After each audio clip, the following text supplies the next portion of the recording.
am not here to speak as any kind of thought leader. Thankfully, I brought a few. And I just want to thank my panelists, all the attendees, and also Salesforce for partnering with us on this event. I think we're in for some great content, some discussion, and some great food as well. So before we get started, cheers to all of you. Cheers. Cheers. Oh, cheers, yeah.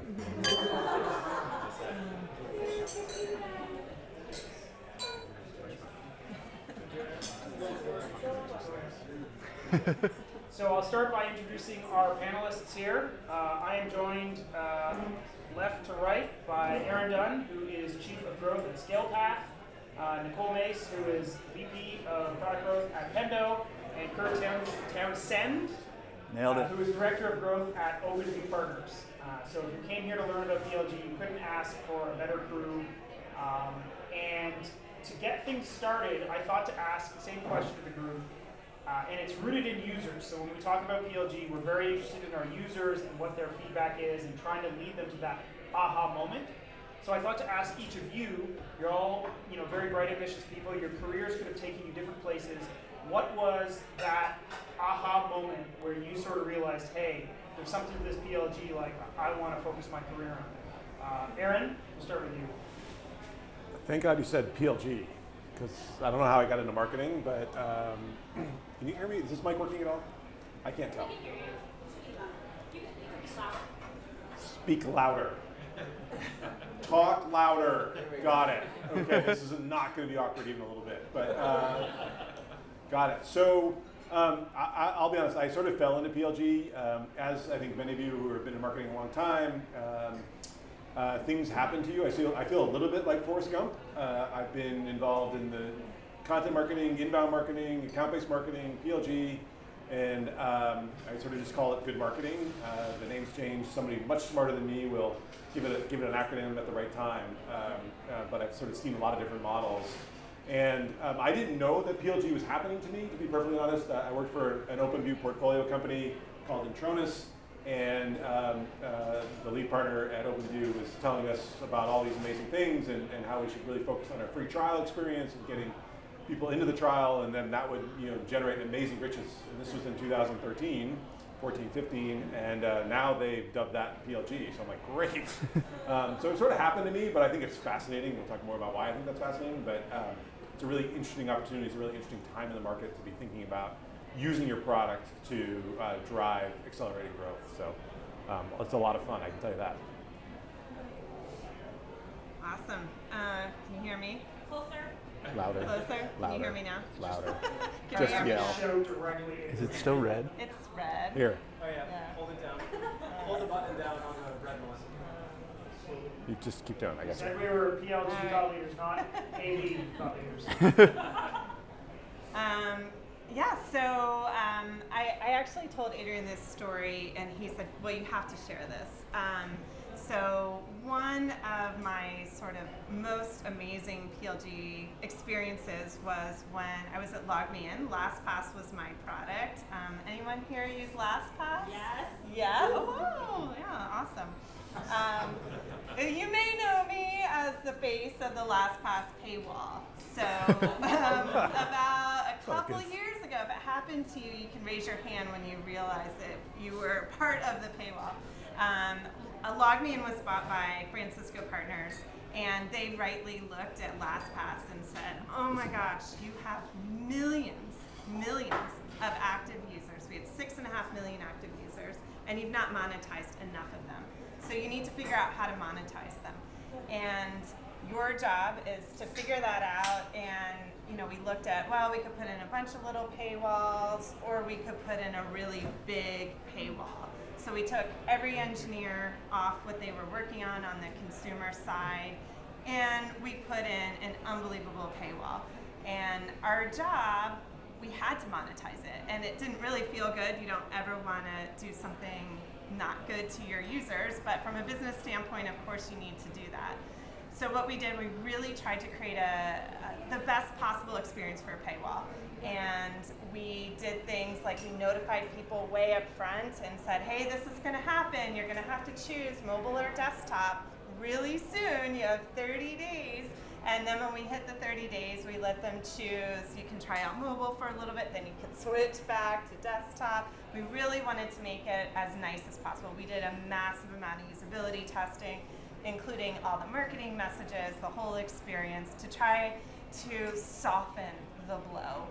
So then the blow came, and we increased our revenue in a 2-month period on the consumer side by 70%. It was unbelievable. People bought. And I think, people, those of us who use LastPass know that it's something that's really invaluable. So a whole set of people said, I'm happy to buy, you've been providing me value. And then a whole set of people were not happy. We had over 150 negative articles written about us. We were all over Reddit, which if you've engaged with Reddit, you can't really respond, so you just see it and cringe. But that's what happened, and in the end, and especially the engineers, no one really wanted to do this paywall. But in the end, we felt like, we really did right by the business, and so many of these customers came over and wanted to buy LastPass. So it was really an incredible experience with millions of users to play with. I don't know that I'll have that experience again, but my moral of the story for PLG is when you're thinking about creating a free product, if you don't have one in place, think about how you're going to monetize it down the road. So you don't come in later and have to put a really harsh paywall in place. So that's my moral. Thank you, Nichole. Kurt? We're working? Oh, jeez. Way too much. Yours really works. Yeah, just pass that around. So I'll start off by saying that I have two loves. One is PLG, and the other is the New York Yankees. I'm missing the 9th inning right now. It's a tough one, yeah. But tonight PLG won. What do we got? I got you. They had to turn the TV off. I got you. So my sort of aha moment to your question, Adrian, started at Fuse, where I ran business operations. And for those that don't know, Fuse sold telephony to enterprises. We had this very sales-heavy, sales-led motion, and I was tasked with trying to make it more efficient. We had a plethora of opportunity within our current base of customers to sell more, and it was this friction-heavy process to do so. They couldn't go and just buy more users. They had to come and go through a contract process, as well as new leads that were coming in that had to go through our whole scoping process, sign an NDA. It was just this very, very friction-heavy process. And we were looking for ways to solve it. We knew that the product was something that people wanted, and we were preventing them from getting it into their hands. And I happened upon the OpenView blog. And started to realize that there were so many ways that through onboarding as well as customer experience that we were just putting friction in front of our customers when all they wanted was more and more of the product. And so we started to switch gears and put the product in front of it all. And I had such a good time doing it. I reached out to OpenView to try to get a job to go do that with all of their portfolio companies. And that's where I am now. Nice. They won. They won me over. No, the Yankees won. The Yankees, everyone, the Yankees won. We're flying to Houston. 5-1. Can I say your mic? You can. Thank you. Yeah, he's got the good mic. This is the good mic. So we'll just pass this around. It's like the good leagues. So a couple questions for each of you. Aaron, you've been through PLG motions before. We have a lot of people here who are in sales-led businesses that are kind of mulling, how do I get started? So maybe talk to us about how you get started with PLG. Yeah, happy to. Actually, show of hands quick. How many people are purely sales-led and don't have any free trial or PLG experience today? Some not sure. Yeah. Tell me a little bit about the not sure. Do you have a free trial or not? Oh, do we have PLG? No, we don't have PLG. Okay. No, but we do have a free trial. I know. There's a lot of friction. It's a lot of friction in the There's a process. form somewhere. Yeah, understood. So, yeah, I think that many people are reading about PLG and what it can do and seeing all these really amazing success stories in the market. But then there becomes a reality of, oh, now what? How do I get started? And so if you have a sales-led motion already, and this is something I've been through actually pretty much everywhere I work, it's been a hybrid. And so really understanding what is the goal of the PLG motion, why are you trying to do it, and what is the outcome you're trying to drive is critical, particularly if you build your business on sales. So if sales is selling all of your deals, whether that's a good thing or not, the second you start talking about all these deals are going to go through product, the sales starts asking a lot of questions. It's like, whoa, wait, what about my commission? And what about my quota? Is my quota going to change? They need to go down. You want it to go up. And so when you're introducing a product-led motion, the first thing you have to do is really understand the organizational dynamics of what you're trying to achieve and what is the goal. If you're trying to open up a new market, that often can be easier because you may need a new product. You don't have a sales team assigned to that product yet, and you can try to create something new from that. But if you're going into your existing product, don't underestimate the amount of organizational engineering that needs to be done, so you don't freak out your sales team, and you're actually additive to the business as opposed to taking away from your existing motions. It's not a small project. It's not put up a free trial, and we'll talk a lot about friction here today. There's a lot of friction in the process. Don't lose sight of the Salesforce friction because they are the lifeblood of your business today. And if you crater that, then you're gonna have a big problem. I could go on for an hour. How much time you guys got? Not an hour. Okay. Come back to me on that one. Okay. Thank you, Aaron. Nichole, love rooting stories in sort of real life. You told us about the LastPass paywall. Aaron just touched on timing. Can you talk to us about, it sounds like you had a base of free users on LastPass. Your private equity investor said, let's monetize. What did that timing look like? And how did you measure along the way before you got to the paywall and you were monetizing? How did you know we're on track, we're off track? How did you manage it? She has her own mic. Nope. Does it work? No, that's a good This is one. the better mic. Okay. All right, so how do we manage it? It's actually kind of an interesting story. So like a lot of companies, LastPass was acquired by LogMeIn. And at the time of acquisition, actually there was a paywall in place. There was, you had to choose mobile or desktop. And they said, actually we want more free users. So we're gonna get rid of the paywall to grow our free base. So when they made that decision, they felt like it was a one-way door. And we talked about this before. I don't know if you know the Amazon one-way door versus two-way door. A one-way door is you make a decision and you can never go back from it. A two-way door is you can go back from it. And it really, I love thinking about that because it really forces you to say, it's not that big a decision. But when they made that decision, they thought it was a one-way door. And then when private equity wanted to monetize, we really pushed ourselves and did it really need to be a one-way door? And we were able to go back on that, but it was hard. It was a very, very hard thing to do. So as far as timing, I think for LastPass in particular, it was more business needs, right? Francisco Partners had bought LogMeIn, and there was just too much on the table. When you look at the percent, and over time when you have a free product, a bunch of free users, and you have paid users, the ratio, you need to have the right ratio. It's expensive to keep all of those free users, and you want to be providing more value to your paid customers. So there is that point, and a lot goes into around the cost, and then the opportunity cost of not getting those users to pay. So I don't know if it's a specific timing thing, but it can be just in the life of the company. When does it make sense to monetize? I don't know that that's a good answer, but it really depends. That works. A question for Kurt. Thank you, Aaron, for being our All good. Can do.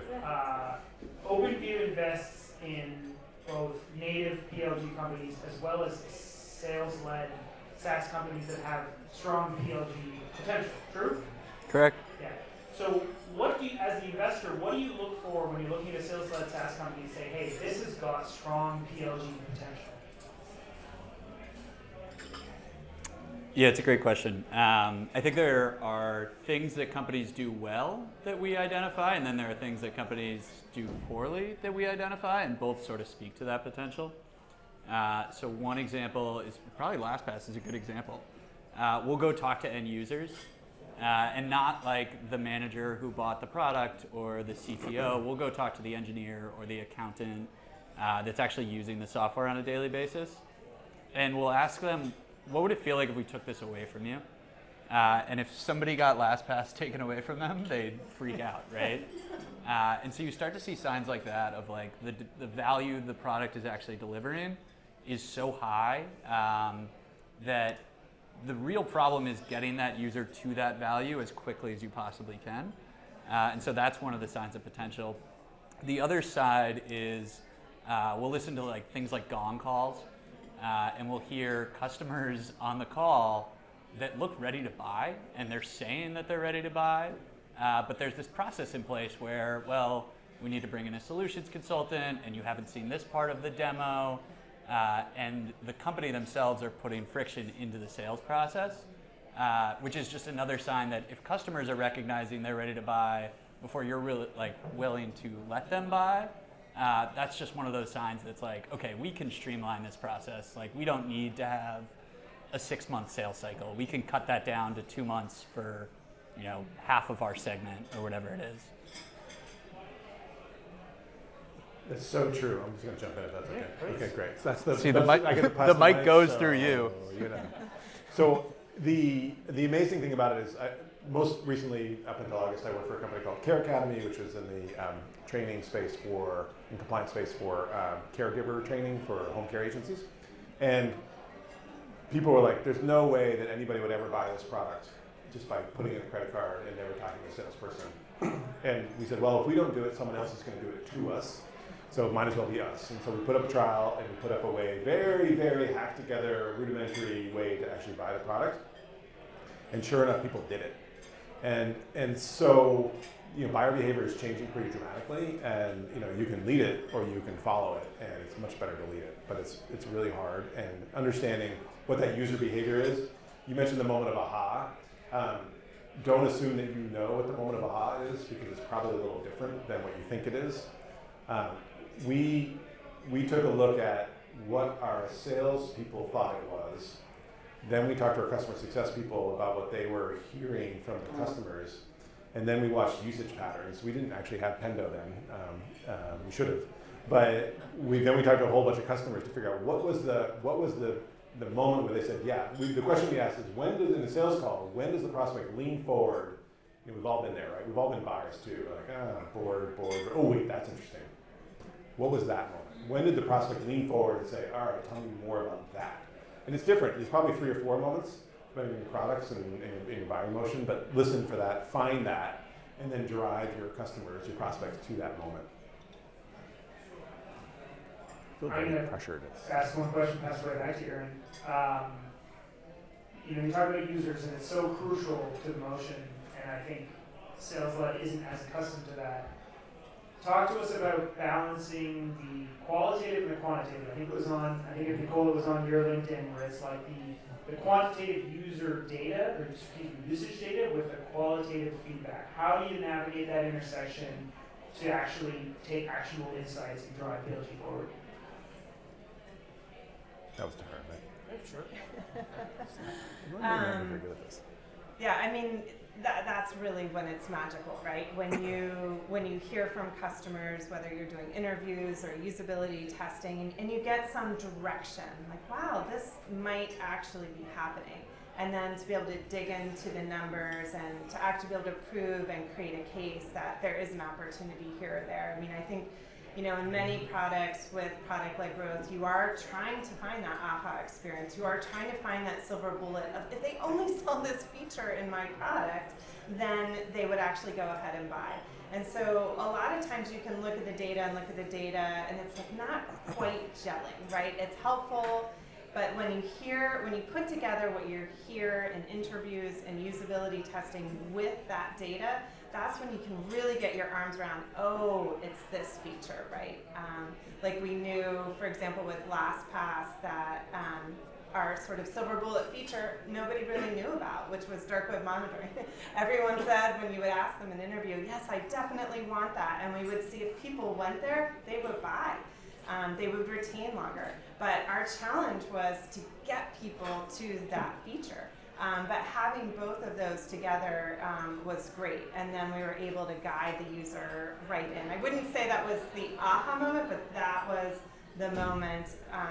The aha moment's actually when you're able to populate your password into something, right? You don't have to actually look it up.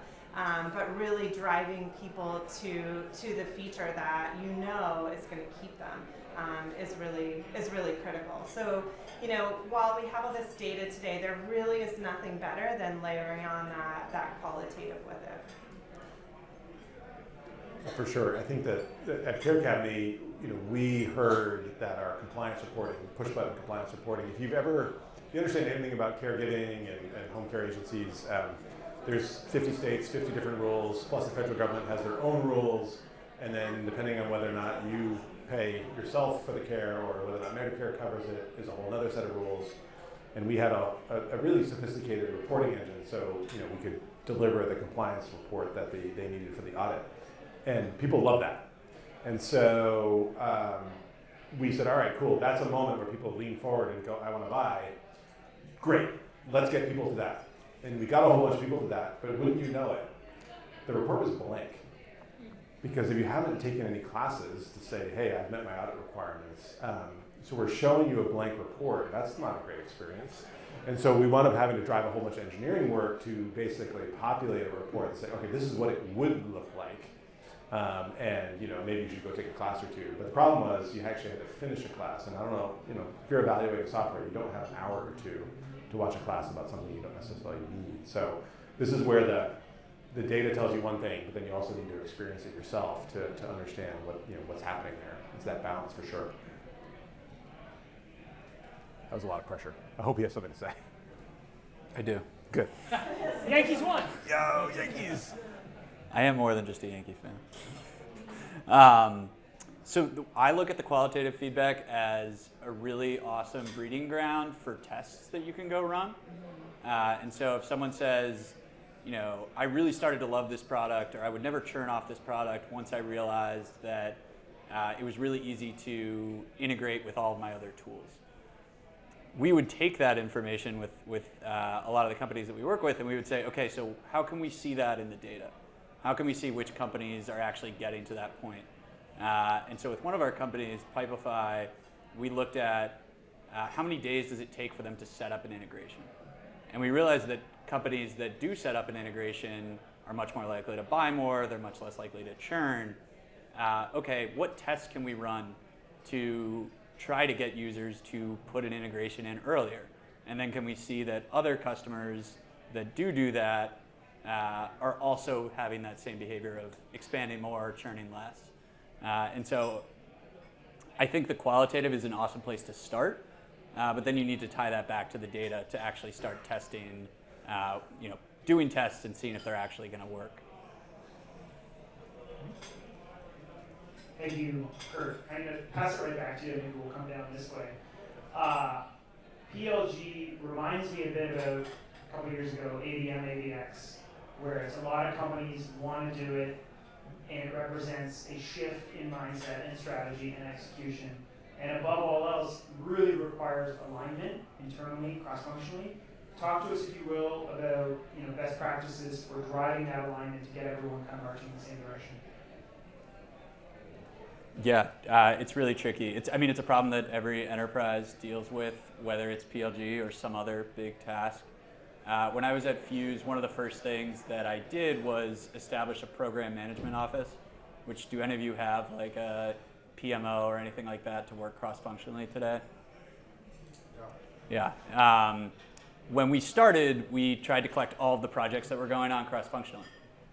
There were 62. That's impossible. You can't do 62 things cross-functionally at the same time. And so we narrowed that down to what are the big priorities that we need to work on? And one of them was PLG. And every department was represented, both at the executive level as well as at the mid-level, of what are the things that we need from each department, what are the things we're going to have to enable everyone on to actually execute? And I think without that, we really would have struggled. There are definitely hacks that I think are worth talking about. But ultimately, without that type of structure where we had every executive in the room, it wouldn't have really gotten to the place that it did at Fuse. Yeah, I mean, we are actually in the middle of this at the moment at Pendo. So even though Pendo is a tool, and I used it at LastPass for product-led growth, Pendo is a company that has historically been sales-led. There's a freemium product that's been around now 3 years, but I was hired, we built up a team, and we had support from the C-suite of, we need to get serious about a PLG motion. And that was actually putting resources towards it. And getting people on board with, this is what we're gonna do, this is how it's gonna work. And it's not easy. It's not easy. You can get engineers on board, you can get data science on board, you can get marketing on board, but sales is another thing, right? And it's mainly, they're very busy, right? Sales is very busy, and I think we're at the time where we're learning that the sales enablement needed to come earlier, even though they weren't perhaps fully ready to hear about it. So I guess kind of my takeaway with our experience now is sales enablement should have come earlier, but we should have done it more often, right? As we're rolling out. So we're rolling out, we're in beta right now for self-serve pay for a starter plan. And we have opportunities in Salesforce that are active for low-level plans. So how do you kind of work through that? So really coming to alignment. Okay, these opportunities, sales, you need to see through, and then we're full force with our starter plan.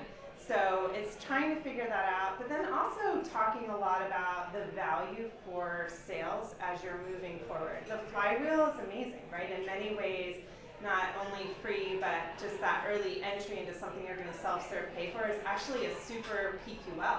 And sales loves that. We know that our sales team was not excited about a freemium product, and now they love free, and it's really helped them grow their business. So I look at this as sort of the next phase of really offering a way for people to kind of dip their toes and put a credit card down for Pendo, and as they grow, we'll be with them and we'll expose more features and functionality to them in higher plans.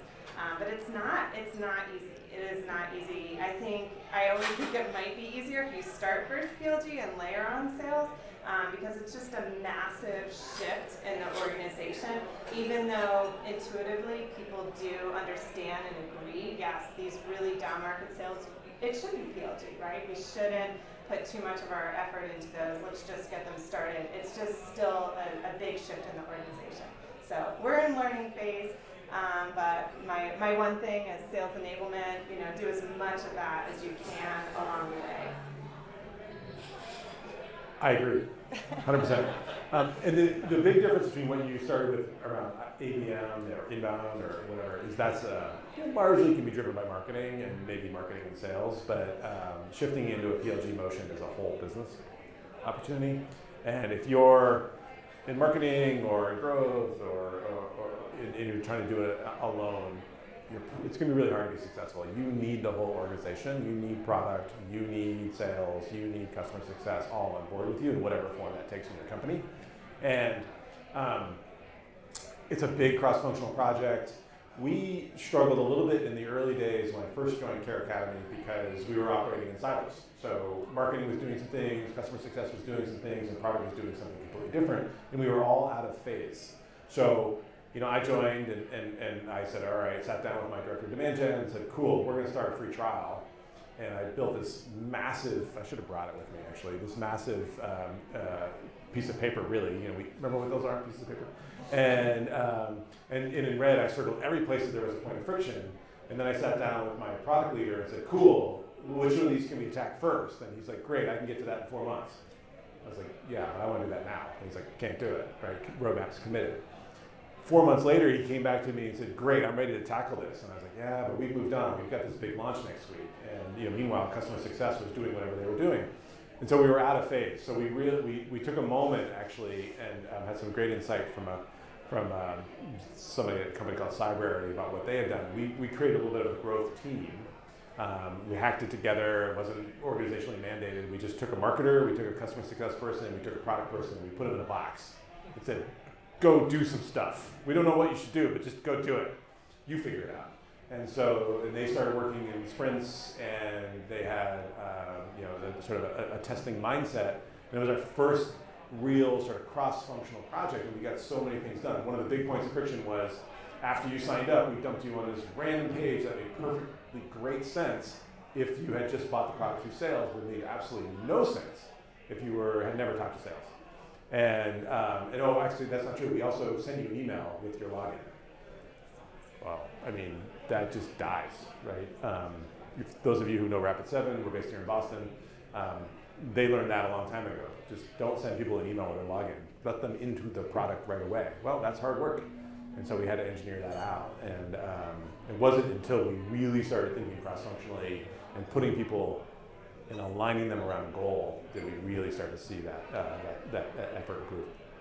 Go ahead to that. Okay. I agree. She agrees. All right, I think we'll do one more question each, and then we We'll hear can from them too. sit down. Yeah, well, if any of you have questions, think about them. We'll turn to you. For Kurt, if you've got an existing sales-led company and they're thinking about PLG, what is the investor perspective on buy versus build? When it comes to the product or when it comes to the tech stack? Assuming you have a sales-led company that's reached X ARR and they're like, hey, we want a piece of this PLG sauce. Buy a PLG project. Building it from scratch versus buying a company that's doing it in their kind of rough market. Yeah, no, it makes a lot of sense. It's a tricky question to ask. It's going to be super specific to your situation. I think that if your first move is to go to your finance team and talk about how you need to acquire a company, and that's the only way to get started, you're probably going too far towards the buy route. I think it's more important to think about what are the smaller things we can do internally to get started, get some validation that like there's something here, and then that might be the right time to think, okay, there's this awesome tool out there that's further down market but would bring in a bunch of users, like now maybe it makes sense. The other thing that's worth mentioning, I think we've said a lot of things about how it's very intimidating to like go and tackle PLG. I also think it's very easy to dip a toe in. Like if you want to turn the business around, it's going to take years and you need to build. It's a lot of engineering work. It's not something you can do tomorrow. But one of the things that you can do is go try to buy your product tomorrow and just see how hard it is. Go try to buy another user, pretend to be a customer of yours and see how hard that is. Go try to understand one of the features that you just launched and start to try to figure out what are those things that make it difficult to do that and tackle one of them. You're not going to become PLG overnight, but there are infinite little things any company can do that circle around PLG that are 100% worth testing without, going to your finance person and say, hey, we got to spend $50 million and buy this business.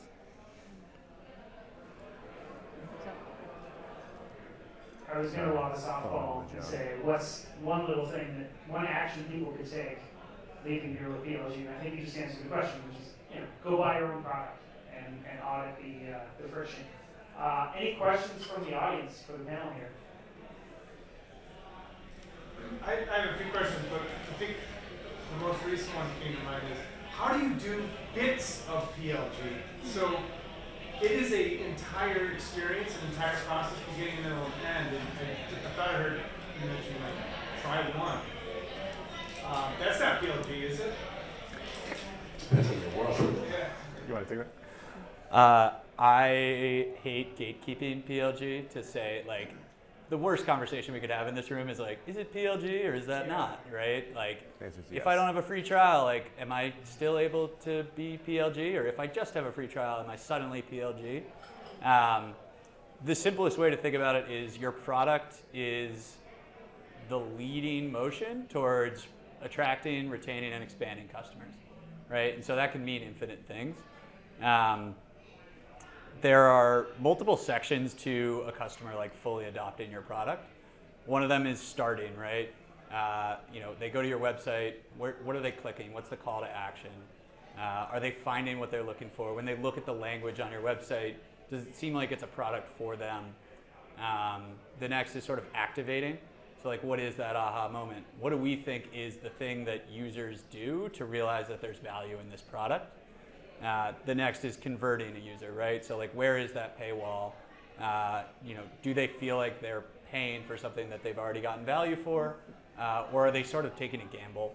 And then the last would be scaling. And so through discover and start and activate and convert and scale, there are just little things that you might be able to find that you can go tackle, in the next 2 months, right? And put a test in place. So, should we change the way that customers schedule a demo? Can we make it so that they can just watch a demo? Do our users love scheduling a demo, or do they just want to go watch something? And so you'll start to find some of these tests, but through that funnel, I think that's where you'll find that point. I think there's also there are ways to fake it and test it. So and that's part of the fun, right? You're experimenting. You're trying to see what works. One thing that Pendo did for a long time is actually have trials that the customer fills out a form and says, yes, I want to try out Pendo. And when they click the form, a salesperson calls them and says, great, I'm turning on the product for you, and you can go in and play around for 7 days. And we will catch up, and you can tell me how it is, and you can watch the data. You can watch your trial user go in. You can see what they click on. And then you can be there to answer their questions. So it's, you're faking a trial, but you're also learning so much that helps you understand, well, what needs to be in my trial, and what is that onboarding? Where are they getting stuck along the way? So I encourage you to fake it till you make it with it. I think, there are lots of things that you can do. Pendo, as I said, I used it when I wasn't at Pendo. You can put up, guides that take up the entire page and shut people out. You can say you can come for 14 days, and then after 14 days, you just turn on a guide and you can't access anything as a user. So there are things, and you can have a message on there that says, your trial's over, call us, right? So try to be a creative and, try different things. See if there are ways that you can get users into your product and experiencing some value. And Kurt and I know each other. There's also the sidecar, which is a lot of fun, and I'm taking your line here. But I love the sidecar so much, which is if you have a little thing, a widget, a something. I'll let you tell your sidecar. But if you have a little something that you can offer for free, that the user can get into and have a great experience and receive some value, then you're in a place where you can talk to them more about the rest of your offerings. You just need to say something more about that sidecar. I thought you nailed it. Feeling your I have a sidecar. question on that. So, two-day trials or 30-day trials? 2 day. I haven't heard that. We should talk That's over dinner. bold. I'll give you a much better answer. Bold, right? So- It's like, are you testing the product or not? How You got long- 2 days. Let's Can go. does your product deliver in 2 days? Yeah. So how long does it take? Yes. How long does it take for your customer to get value? One of the things that I love, instead of a time-based trial, it's an action-based trial. So if it's Slack, you get 2,000 messages. We view that as enough time to see value in it. If you're ready to do that on day one, great. If it's going to take you 14 days to get there, 30 days to get there, take your time. That's fine. We're not here to push you. One of the things I love with onboarding is, you get a 10-day trial, but when you do certain things, you unlock more days to your trial. So we know if you're going to do X, Y, and Z, you're going to love this thing. So if you do X, you just added 4 days to your trial. It's kind of a gamification thing. It's a little bit of a hack, but That's cool. I don't think there's an easy answer to 2 or 30 days. There is actually in the data. In the data. There you go. In the data. So we had a 90-day trial when I got there. I'm like, that's sales was crying. Like, no, 90 days is way too long. It is too long. And so they made a decision, 45 or 30, and that was like, that seems too long too. And what we did is we just watched user behavior. And it turned out that absent sales interaction, you were either in it in 7 days or 10 days or you weren't. And so we cut it down to a 14-day free trial, and it actually just made all the difference in the world. 2 days seems a little aggressive, but maybe it works. And I think that the other thing I would just say, sort of back to the previous point, is I hear two things all the time in PLG land. One, well, we can't free trial our products, so we can't do PLG. And two, enterprises will never buy PLG products. Can we swear? Bullshit. Two things. First of all, you can PLG. I don't know what the sidecar is. I want to hear about this. But you can always find something. You can fake a free trial. I love that. I've done that before. You can create a widget. You can create something that is maybe light engineering to get people into your product. We did this at SnapApp where we basically hacked down our product and put it into a PDF accelerator and said, hey, this is what PLG looks like for us. And maybe not the enterprise who's going to spend millions of dollars on your product and take 6 months to buy. Maybe the buying committee isn't doing a true PLG motion, but I promise you that the end users who are part of that buying committee are, and they will welcome your PLG motion because all your competitors are not doing it. This is a real competitive advantage for you there to dive in on that. Like I said at Care Academy, we figure, well, if we don't do it, someone's going to do it to us, so it might as well be us. Yeah. Okay, you want to jump in on that? No. Okay. Any other questions before we have dinner? Yeah. Sidecar story. It's better be good. So a lot of your products are probably too complicated for like a very simple end user free trial motion, right? HubSpot is a pretty complicated product. They took a very sales-led motion early on, where they would sell to the CMO, this big long contract process, but there was a reason for that. To adopt the product, it took education, it took enablement, it took training, but what they did do was they developed a website grader. So they took part of their tech stack and they put it on their website, and it was one of the major call to actions, and it was drop in your URL, we'll grade your website. We'll give you a piece of value. And what you're doing there is you're educating the customer on what your product can do in a way that they can self-serve it. You're never going to provide the entirety of HubSpot overnight. And so HubSpot does this. Safety culture is another one that has like beautiful forms and templates you can download. And the cool thing is you're like accidentally training your customer how to use your product. And before they know it, they've created an account, they've started to save certain things. And then when you get a call from a sales rep, it's a much easier conversation. Hey, I saw you did this. It seems like you might also be interested in doing this. And so that's the sidecar product. It's not infamous, but it does exist. You want to know what actually happened? I was probably too young to know the real story there. Sorry, I'm kidding. So, which is amazing. So the one thing that HubSpot did as their part of their inbound engine is the marketing grader. Fantastic. I think it still exists. I think you can still go on there. I was looking at it today. Is that right?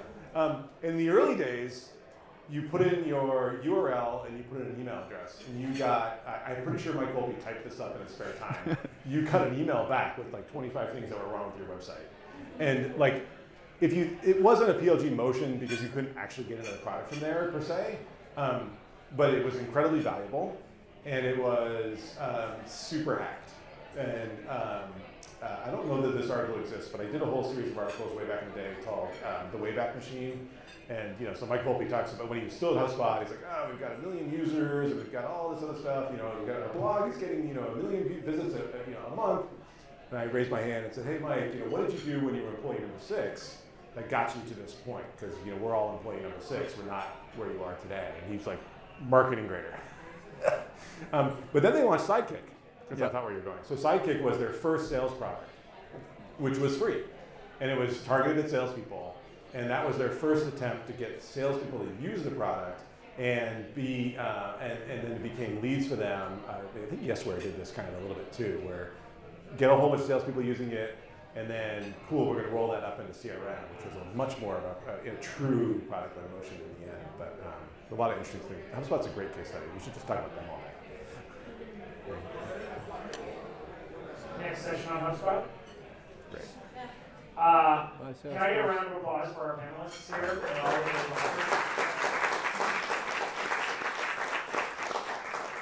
What we thought to do is put down the microphones and enjoy dinner and talk to each other. I would ask one person at each of the tables to volunteer as a bit of a table lead. I'll let the egos out there sort of who that person's going to be. And I'll lob a question out there for some discussion, which is, looking at where you're at today, what's the biggest data gap that you see within your organization that's kind of like you need to bridge this data gap in order to launch a PLG motion? So we'll come back later and we'll pass the mic to some people other than the four of us and hear from you. And in the meantime, we're going to tea.